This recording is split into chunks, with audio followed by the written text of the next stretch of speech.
Boa noite a todos. O debate de financiamento, como todo debate sobre orçamento, ele é fundamental, porque, literalmente, quase sempre, é o orçamento quem tira as políticas do papel, não é isso? Não adianta colocar que todos têm direito às coisas se não há orçamento suficiente para ele. Então, o debate de financiamento, ele é um debate importantíssimo. Não dá para discutir PNE sem discutir orçamento do PNE e assim sucessivamente. Ou seja, assegurar os recursos orçamentários é fundamental para que as políticas saiam do papel, né? Se não houver orçamento suficiente, fica literalmente impossível que todos os ganhos que se planejam, eles consigam efetividade. Do ponto de vista do financiamento da educação, o que eu acho mais importante que a gente faça o debate, eu nem trouxe os números do pré-sal, porque eles estão flutuando muito nesse momento, assim, do ponto de vista não só dos preços, mas também da capacidade de exploração e da perspectiva de exploração do petróleo, mas eu queria tratar com vocês três partes interessantes. Primeiro, do ponto de vista do financiamento da União para a educação, ele sofreu várias mudanças, né? Onde ele perdeu a característica de ser apenas uma vinculação aos impostos a partir de 2007, ele passou a ter também uma vinculação básica sobre o Fundeb, né, dos estados. Essa é uma questão importante. Quando o Fundef do Fernando Henrique terminou, em 2006, a participação da União nos fundos estaduais, no último ano, foi de 0,3%, ou seja, zero. 0,3% é zero, né? A luta da educação conquistou um grande avanço naquele momento, que foi vincular a participação da União na complementação do Fundef para, no mínimo, 10% do que somasse os fundos estaduais. Essa foi uma grande vitória e ela que tem sido garantia do aumento, é o principal aumento dos recursos da educação. A partir de 2007, esteve vinculado a essa vinculação extra. Além dos 18% dos impostos, a União tem, para completar aquele piso aluno dos estados que estão abaixo, ela entra com recursos novos complementando, e não faz um rateio do que já era abaixo, né?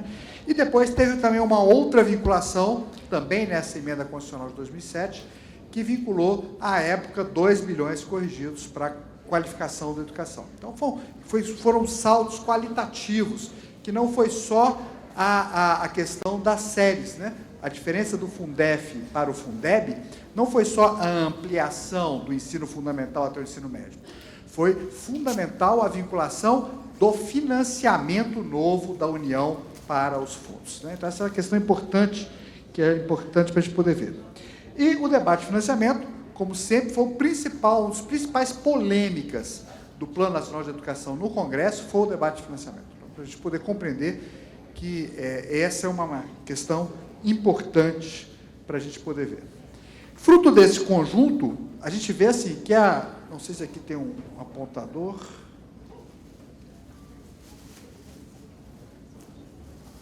Fruto desse conjunto,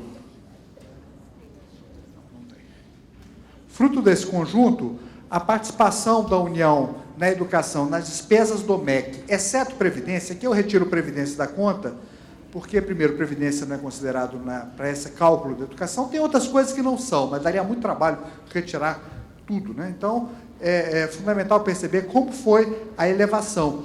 Em termos da receita corrente que a União tem disponível para as diversas questões, que a gente chama de receita corrente líquida, o percentual passou de 5,7% em 2006, um ano antes do Fundeb, né, para 10,7% no ano passado.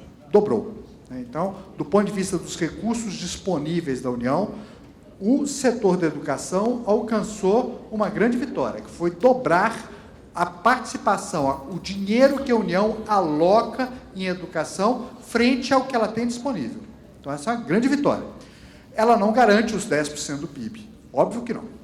Os 10% do PIB significa nós avançarmos ainda mais nessa luta, mas não dá para desconhecer que foi uma grande vitória dos professores terem considerado, e dos profissionais da educação e das pessoas que lutam pela educação, terem conquistado essas grandes mudanças, esse novo padrão de financiamento da educação, né?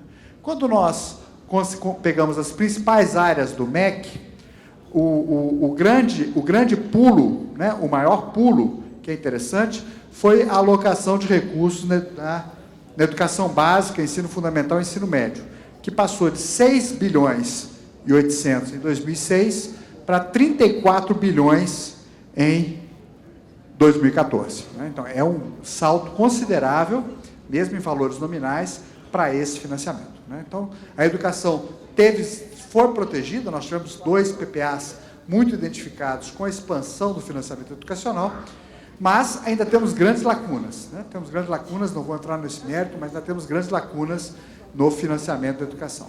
Né? Mas a participação do ensino básico, quando eu fui diretor da FASUBRA, na década de 90, a maior crítica que a gente fazia era que o orçamento da educação naquela época, do MEC, era quase todinho identificado com o ensino superior. Né?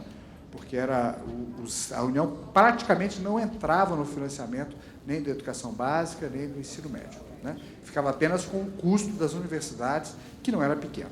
Mas, se a gente olhar, a diferença é muito gritante como o financiamento da educação básica, ensino médio, ensino fundamental, frente ao ensino superior, como ele cresceu muito mais no MEC. Né? Embora tenha tido... são milhões. Desculpe, ali está faltando, são milhões. Mas significa que... milhões. Significa que esse número aqui é 80 bilhões, né? 80 mil milhões. Ok? Tá certo? São 80 bilhões. Mas o número mesmo, ali está em milhões. Desculpe pela falha. Eu acho que o outro ponto importante, já vinculado à questão do pré-sal, o pré-sal nós temos 2 problemas, para variar, né? O principal problema do pré-sal, que eu acho que é uma tarefa que a CNTE e outras entidades nacionais da educação têm que assumir, é um debate constitucional, já que a principal vinculação do Fundeb, do pré-sal, dos recursos do pré-sal para a educação, eles estão praticamente sustados, eles estão interrompidos, esse fluxo, por uma DIN que o governo do Rio de Janeiro entrou contra a nova regulamentação dos royalties do pré-sal. E, como ele entrou subtraindo a nova legislação, parte da vinculação que foi aprovada em 2013, ela também ficou no vazio, porque ela ficou referenciada em artigos que não existem porque a DIN ganhou uma liminar e ela está fora. Então, eu acho até que devia, talvez, colocar na pauta da CNTE, entrar com a amicus curiae no Supremo, para poder intervir para que esse processo acabe logo. Né? As argumentações do governo do Rio não quero perder meu dinheiro. Ora, não quero perder meu dinheiro, não pode paralisar a educação nacional. Né? Então, acho que temos que ter uma outra perspectiva de atuação, porque, senão, grande parte do que a gente vai discutir aqui, do financiamento do pré-sal para a educação, a parcela que está sendo aplicada no orçamento federal é muito menor do que o que seria os 50% dos royalties e do Fundo Social. Né? Por quê? Porque a mudança está suspenso os efeitos dela, estão suspensos os efeitos dessa mudança. Então, essa é a primeira preocupação que eu trago aqui para que vocês discutam tarefas e ações para levar adiante essa vinculação, essa importante vinculação, porque ela dá uma perspectiva de futuro da educação se empoderar de uma parcela grande da riqueza que advém da exploração do pré-sal. O segundo problema, aqui, só para vocês terem uma ideia, né, mesmo com todos os problemas, apenas 3 bilhões desse dinheiro está entrando no orçamento, né, que é o que mostra ali. Aonde? Ah, sim, obrigado. Então, apenas 3 bilhões e 400 está entrando efetivamente. Várias dessas alocações, estão vendo? Estão zero, e a principal alocação está suspensa, porque tudo que foi, toda modificação da área do pré-sal, a lei do pré-sal, quando foi modificada em 2013, colocou o seguinte: para não mudar os contratos antigos, os novos contratos serão assim, assim, assim, assado. Então, foi feita uma grande mudança para que o Rio não perdesse dinheiro. Mesmo assim, ele entrou na ADIM, ganhou liminarmente, mas grande parte... Opa, grande parte dessas vinculações, estão vendo? Que deveriam estar ocorrendo, olha essa aqui, não estão ocorrendo. Por quê? Por causa dos efeitos indiretos dessa ADIM. Então, acho que é uma questão importante para o departamento jurídico da CNTE, né, para o Cinto talvez levar esse debate para o CNTE, para que a gente possa entrar nesse debate alertando a ministra Carmen Lúcia dos efeitos indiretos da decisão que ela tomou. Ela não tomou uma decisão visando diminuir, mas diminuiu consideravelmente a participação do pré-sal nesse debate. Eu sei que meu tempo está acabando, eu fiz uma enxugada aqui, eu chamo a atenção para outro grande desastre que está para ocorrer semana que vem, muito provavelmente no Congresso. É a aprovação da chamada PEC 172. O alvo dessa PEC é limitar a União no estabelecimento, como o relator fala, para fixar os pisos nacionais que envolvem trabalhadores públicos de estados e municípios, né? Então, essa é a primeira questão. Se essa PEC tivesse em vigor, por exemplo, o piso nacional dos professores não poderia ser alterado por portaria da União. Ok? Ele é corrigido em função do valor dos alunos, né? daquele valor, como é que chama? O mínimo dos alunos. Custo aluno, né? Ele é vinculado ao custo aluno. Então, o que a União faz? Ela apenas só publica o valor, né? Ela só... E a PEC diz o seguinte, que a União, olha que interessante, a União, diretamente ou através de qualquer ato normativo, não imporá ou transferirá qualquer encargo de prestação de serviço aos estados e municípios, né? Então, essa PEC, ela proíbe a União de discutir, por exemplo, na regulamentação do FNDE, do PNE, que os estados estarão responsáveis por fazer isso. Porque, mesmo que haja orçamento, é muito fácil de eu falar assim, isso aí fere, porque você não mandou dinheiro. Mesmo que o estado tenha dinheiro, mesmo que a vinculação da educação tenha dinheiro, porque ele diz o seguinte, se eu não fizer a previsão de repasse, não posso impor. Eu não posso, gente, nessa questão, não é só a educação, não, a saúde também. Eu não posso mudar a Lei 8080 do SUS, dizendo que vai ter uma campanha de vacinação extra. Qualquer município fala assim, mesmo tendo dinheiro da saúde para ele aplicar, ele vai dizer assim, você não mandou o dinheiro, então não faça a campanha. Então, essa vinculação, esse projeto, essa PEC, ela é um grande problema para todos os serviços públicos que estão municipalizados, né? Todos os serviços públicos, seja ele educação, seja ele saúde, seja ele assistência social agora, que está implantando SUS, SUAS, né? Toda essa vinculação tem problemas, todas essas vinculações. Eles conseguem, com essa PEC, nessa agenda de retrocesso que o Congresso está vivendo, né? Colocar um basta em qualquer evolução positiva de encargos para essas áreas. A gente fica discutindo que vai ter mais X dinheiro do pré-sal, mas está proibido de eu dizer aonde esse dinheiro será gasto. Percebeu? É como se eu entregasse o dinheiro para o prefeito e ele lá que discutisse. A União perde a capacidade de ditar qualidade, de ditar qualquer procedimento que inclua gasto, mesmo que esteja voltado para qualquer coisa. Ok? Então, essa é uma questão importante para uma tarefa para a semana que vem. Essa quase foi votada ontem, nós conseguimos tirar de pauta, mas ela está pronta para ser votada na semana que vem. Eu queria... É a PEC 172 de 2012. Quem é o autor? O autor? O autor é um deputado do DEM, de Rio Grande do Norte, se eu não me engano. Acho que eu tenho ela aqui.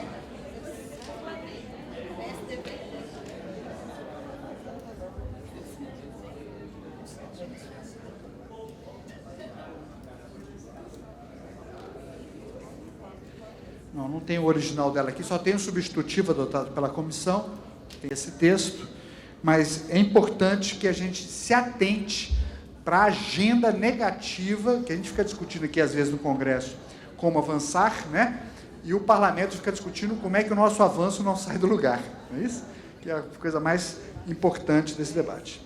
Eu queria chamar a atenção, para finalizar essa fala, e guardar depois, talvez, a questão para o debate das perguntas, porque nós temos várias outras agendas de retrocesso tramitando no Congresso. Algumas, todo mundo já ouviu falar, mas é importante atentar, mesmo que não diga respeito à questão do financiamento.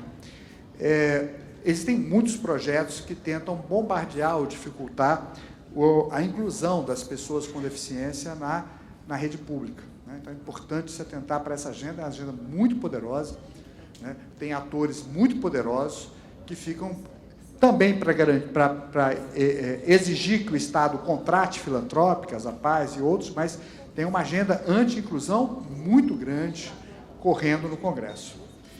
As restrições temáticas de conteúdo, né? As diversas formas com que nós vimos esse ano, né?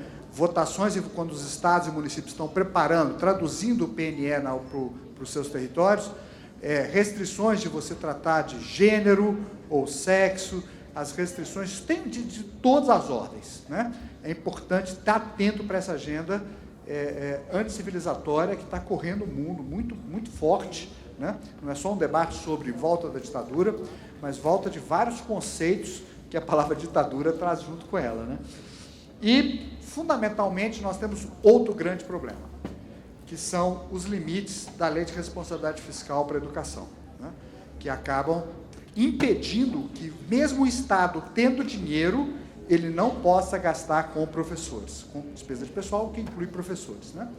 A Lei de Responsabilidade Fiscal, ela trata um limite para a despesa de pessoal de 50%.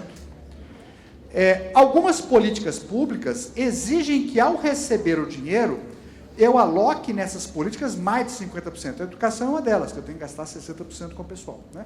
Então, se o Estado está em 50%, ele fica praticamente proibido de receber mais dinheiro do Fundeb. Porque, se ele receber, ele ultrapassa o limite constitucional de 50%. No Saúde da Família, que é quase 100% para o pessoal, a coisa é mais assim, danosa ainda. Às vezes você tem recursos, precisa de montar mais uma equipe e a prefeitura não consegue. Então, nós temos que atentar um pouco para essas agendas restritivas que estão ocorrendo e que estão inviabilizando lá na ponta vários desses serviços públicos serem prestados, mesmo tendo financiamento, mesmo tendo condição, União tendo dinheiro para repassar, o Estado não pode receber, porque se ele já está no limite, por exemplo, com 50%, qualquer pouquinho que ele receber, que ele tem que gastar 60%, a média de 150, 60, mesmo que fosse 51, 52, 53, ultrapassa o limite, ele não pode receber. Tá? Então, é impressionante como é que nós conseguimos montar um conjunto de regras de financiamento, onde a única saída que eu tenho é a privatização. Né?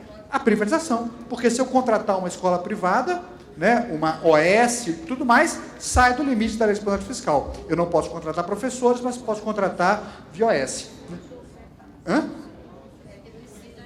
É porque aí não incide a RLF. Né? Então, assim, você empurra o serviço público de saúde e educação, que são muito demandantes de pessoal, né, para fora do setor público, por causa desses limites que são, assim, completamente fora de sentido se eu tenho recurso federal para alocar. Vários projetos tentam corrigir isso, mas em vez de aprovar esses recursos que permitiram gastar mais, o Congresso está aprovando uma PEC que impede de se aumentar essas despesas. Okay? Então, atenção para essa agenda, é pena que vai esvaziando por causa do horário, mas é interessante que vocês, se vocês puderem, discutir essas questões. Ok? Muito obrigado e boa noite a todos.